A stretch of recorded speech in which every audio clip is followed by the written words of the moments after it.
মনে করুন আপনি এখন আপনার কবরে। ফেরেশতা আপনাকে বলল আপনার আমলনামায় 999টি ভালো আমল রয়েছে, তার বিপরীতে 998টি বদ আমল আছে। তাই আপনাকে অভিনন্দন, কারণ আপনি জান্নাতে যাচ্ছেন। আপনি অনেক খুশি হয়ে গেলেন, কিন্তু হঠাৎ করে আপনার পাপের সংখ্যা বেড়ে 1000-এ দাঁড়ালো এবং ফেরেশতা আপনাকে বলল আপনি সোশ্যাল মিডিয়ায় গানের যে ভিডিওটা শেয়ার দিয়েছিলেন, কেউ একজন তা মাত্রই শুনেছে।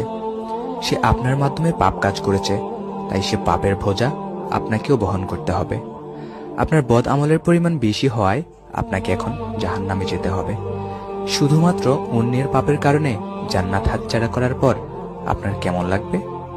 আপনার মৃত্যুর পরও আপনার আমলনামায় প্রতিনিয়ত গুনাহযুক্ত হচ্ছে, শুধুমাত্র একটা শেয়ারের কারণে। এখন বুঝতে পারছি তো ফেসবুক অথবা সোশ্যাল মিডিয়ায় নাচ গানের ভিডিও শেয়ার করা কতটা ভয়ানক হতে পারে।